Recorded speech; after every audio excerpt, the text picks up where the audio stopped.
Class 9, এই class 9 কিন্তু বরাবরই বলেছি মাধ্যমিকের ভিত্তি প্রস্তরের সময়।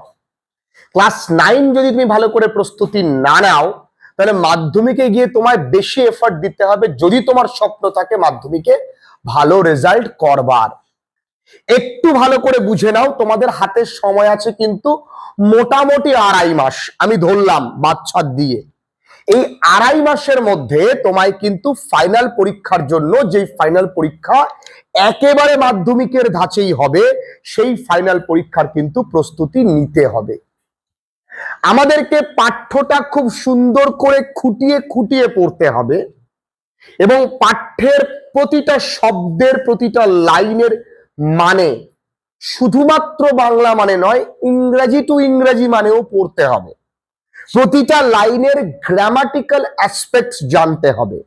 যেমন ধরো আমরা যে গল্পটা করছি দ্য প্রাইস অফ ব্যানানা, সেই গল্পটা থেকে যে যতদূর পড়েছি ততদূরের কিছু রাইট করে তোমার গ্রামার আমরা কিন্তু প্র্যাকটিস করেছি টেক্সচুয়াল।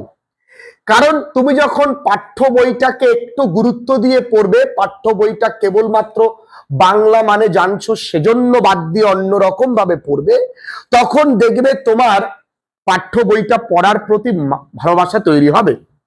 নাম্বার 2, ক্লাস 9 কিন্তু গ্রামার অত্যন্ত বেশি করতে হয়, কারণ ক্লাস 10 গিয়ে তোমার যদি প্রবলেম না হয়, ক্লাস 9 টেন্স থেকে শুরু করে স্প্লিটিং পর্যন্ত সব করতে হয়। এর মাঝে changing of parts of speech আছে, ট্রান্সফরমেশন আছে, জয়নিং আছে, ন্যারেশন আছে, ভয়েস চেঞ্জ আছে, ভার্ব ফরমেশন আছে, ফ্রেজাল ভার্ব আছে, আর্টিকেল প্রেপোজিশনস আছে, ডিগ্রি চেঞ্জ আছে, আছে না, WH কোশ্চেন্স আছে, সমস্ত কিছু ধরে ধরে শেখানো হয়েছে। আমি আবার প্র্যাকটিস করতে করতে রিভিশন দেব। আমি পারি না গ্রামার এটা বললে চলবে না। যে কোনো গ্রামার টপিক তুমি যদি মনে হয় না আমি ট্রান্সফরমেশন অফ সেন্টেন্সেস শিখব, আমি শিখিয়েছি।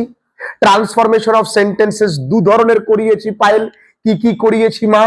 একটা ফাংশনাল, একটা স্ট্রাকচারাল, অর্থাৎ অ্যাফার্মেটিভ, নেগেটিভ, ইন্টারোগেটিভ এক ধরন, সিম্পল কমপ্লেক্স কম্পাউন্ড এক ধরন করিয়েছি। এবার তাহলে আমি যখন প্র্যাকটিস করব গ্রামার করবার ক্ষেত্রে কি বলি, যে বেশি বেশি করে প্র্যাকটিস করো, ভালো করে একবার শেখো। গ্রামার শেখার একটাই সহজ উপায়। আমরা কেন গ্রামার পারি না তার পেছনে গ্রামার আমরা প্রতি বছরই শিখি, কিন্তু উচিত গ্রামার একবার ভালো করে সঠিক জায়গা থেকে একবারই ভালো করে শেখো, আর প্রতিবার প্রচুর প্রচুর প্র্যাকটিস করো। প্র্যাকটিস করাকালীন তোমার বেশ কিছু জায়গায় বাঁধবে, সেই জায়গাগুলো এক জায়গায় সুন্দর করে টাফেস্ট গ্রামার পোর্শন বলে সেটা তোমার মতো একটা নোট খাতা তৈরি করে রাখো, দেখবে একদিন গ্রামারে তোমায় কেউ আটকাতে পারবে না। গ্রামার প্র্যাকটিস করতে হবে। রাইটিং, তোমাদের কিন্তু রাইটিং এর কোনো সীমা পরিসীমা নেই, তবে স্কুল থেকে বলে দেবে তোমাদের ক্ষেত্রে 3rd সামেটিভে আমার মনে হয় গ্রামারের রাইটিং ক্ষেত্রে ইম্পর্টেন্ট তোমাদের লেটার রাইটিং দেবে, তোমাদের রিপোর্ট রাইটিং দেবে এবং একটি স্টোরি অথবা প্যারাগ্রাফ আসতে পারে। এই 3টে ভালো করে দেখো। যদি নোটিশ দেয় তাও করাবো, চিন্তা নেই। নোটিশ একা একা লেখা যায়, স্টোরি একা একা লেখা যায়, রিপোর্ট একা একা লেখা যায়, অফিসিয়াল লেটার, এডিটোরিয়াল লেটার একা একা লেখা যায়, পার্সোনাল লেটার একা একা লেখা যায়, প্রসেসিং একা একা লেখা যায়। যেটা প্রবলেম হবে সেটা হলো প্যারাগ্রাফ, বায়োগ্রাফি একা একা লেখা যায়। ছেলেদের স্কুলে, আমাদের এখানে স্কুলে দিয়েছিল বায়োগ্রাফি মারাদোনার, একা একা লেখা যাবে না। আমি করিয়েছি, কেউ কল্পনাও করতে পারবে না যে মারাদোনার বায়োগ্রাফি পরীক্ষায় আসবে। আমি করিয়েছি, কেন জানিস? আমার মাথায় খেলছিল যে ফুটবল বিশ্বকাপ গেছে, নিঃসন্দেহে এর মধ্যে থেকে কিছু না কিছু দেবে। তা ফুটবল লেজেন্ডারি মারাদোনা, পেলে, তারপরে মেসি, রোনাল্ডো, এদের মোটামুটি বায়োগ্রাফি একটুখানি দেখে গেলে ক্ষতি কি?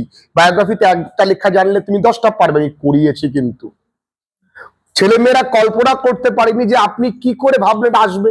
আমি ভাবি, আমি অ্যাজাম্পশন করি আসতে পারে। তাহলে আমরা রাইটিং একা লেখা শিখবো। যেমন দেখো না, আমরা এডিটোরিয়াল লেটার শিখতে শিখতে আমরা আজকে এই এডিটোরিয়াল লেটারের কিছু ট্রান্সলেশন করে করে আমরা করব। এখনো সময় আছে, ক্লাস 9। এখনো বলছি একটু নিজেটাকে গুরুত্ব দাও। দেখো তোমাদেরই ব্যাচে আমি যখন প্রথম দিন প্রশাংশু এবং বিশ্বরূপদের পড়াতে যাই, ওদের কিন্তু লেভেল 0-তে ছিল, আমার এখনো স্পষ্ট খেয়াল আছে। আমি যখন মাফিজ রহমানকে পড়াতে চাই তখন মাফিজের লেভেল 0 ছিল, আমার এখনো খেয়াল আছে। মাফিজ রহমান ক্লাস 10-এ পড়ে জলেশ্বরী স্কুলের ফার্স্ট বয়, একেবারে 0-তে ছিল। সেই মাফিজ কিন্তু এখন 1.5-2 পাতা ইংরেজি একা লিখতে পারে, কোনো ব্যাপার না।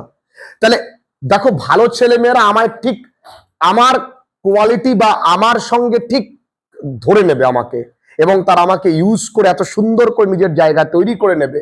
তাদের ইচ্ছে শক্তি এবং আমার চেষ্টা দুটোকে একত্রিত করতে হবে। তাই বলছি বারবার করে, কিছু পারি না, আমার হাতে 1.5 মাস, আমার হাতে 2.5 মাস টাইম আছে। আমার কাজ কি? পাঠ্যটা গুছিয়ে পড়া, সিন পাঠটা একা একা লেখা শেখা, বিশেষ করে কবিতার প্রশ্ন উত্তরগুলো লেখাটা শিখে নেওয়া। আমি প্রতিটা জায়গা করিয়ে দেব। তাই পায়েল, দেখেছি যখন আমি আজকে তোমায় প্রশ্ন করেছি, বলেছি tell me in full sentence, বলেছি না? তাহলে তোমাকে উত্তরটা অর্থাৎ SAQ লেখাটা শিখতে হবে। ইংরেজিতে ভালো নাম্বার পেতে গেলে এই কয়েকটা জিনিস: 1, টেক্সট ভালো করে পড়তে হয়, টেক্সটের English to English meaning. Number 2, টেক্সটের গ্রামাটিক্যাল অ্যাসপেক্ট জানতে হয়। নাম্বার 3, টেক্সটের যে SAQ, বিশেষ করে কবিতার শর্ট অ্যান্সার টাইপ কোশ্চেন মুখস্থ রাখতে হবে, নয় তোমাকে একা একা লেখা শিখতে হবে। কিছু কিছু কোশ্চেন কিন্তু তোমাকে মুখস্থ রাখতেই হবে। নাম্বার 4, আনসিন, যদি মোটামুটি তুমি প্র্যাকটিস করে করে কিছুটা মানে বুঝতে পারো, সেদিকে লক্ষ্য রাখতে হবে। আনসিনের ওয়ার্ড নোটসে স্যার বাঁধে, পরীক্ষা দিতে গিয়ে দেখেছি আনসিন শেষের 2টো ওয়ার্ড দেয় পরীক্ষায় 40 নম্বরের, কিন্তু যখন 90 পরীক্ষা দেবে 8 নাম্বার দেবে, তখন কিন্তু বাঁধবে। সেজন্য আমি ক্লাস 10-এর ছেলে মেয়েদের যেটা করাই, প্রচুর পরিমাণে করাই, ওদের প্রায় 2000 শব্দ করিয়ে ফেলেছি। এমন কিছু ওয়ার্ড নোটস ওদেরকে আমি প্রতিদিন লেখাই, প্রতিদিন এমন কিছু ওয়ার্ড নোটস তার সঙ্গে আনসিন প্র্যাকটিস করাই। এই শব্দ ভান্ডার অর্থাৎ ভোকাবুলারি যত তোমার ইমপ্রুভ হবে তত তোমার ভালো হবে বাবু, তোমাদেরকেও করাবো। ওদের প্রায় 2000 প্লাস আমি করিয়েছি, 2000 plus, it is not a joke. এই ক্লাসে বসে আমি করিয়েছি। গ্রামার পোর্শনটা ভালো করে বুঝে নিতে হবে, বেশি পরিমাণে প্র্যাকটিস করতে হবে। রাইটিং পোর্শনটা একা একা লেখা শিখতেই হবে, এবং কিছু রাইটিং মুখস্থ রাখতে হবে। দুদিকেই আমাকে স্ট্রং থাকতে হবে, কিছু রাইটিং মুখস্থ, কিছু একা লেখা। তাহলে দেখবো আমার ক্লাস 10-এর প্রস্তুতি ভালো হয়ে আছে। ভালো হতে সময় লাগে না। তোমাদেরই ব্যাচে এই তমাল সব সময় ওই তোমার এই এই পিলারটার গায়ে বসে থাকতো, আড়ালে আবডালে থাকতো। এখন প্রথম দিকে কিন্তু ও প্রথম সারিতে উঠে আসছে, শুধুমাত্র নিজের ইচ্ছে শক্তি, মনোবল। আমিও দেখতে পাচ্ছি আমার এই সোনা ছেলেটা কত সুন্দর পড়ছে এখন। ওরা 2 বোন খুব ভালো পড়াশোনা করেছে, ও একটু কম পড়তো, কিন্তু আস্তে আস্তে দেখো ও ভালো দিকে এগিয়ে যাচ্ছে। এই জায়গাটা, এই মন্দিরটায় থাকলে ভালো রেজাল্ট করতেই হবে, যদি তুমি ঠিকঠাক করে ভক্তি শ্রদ্ধা তোমার মধ্যে থাকে।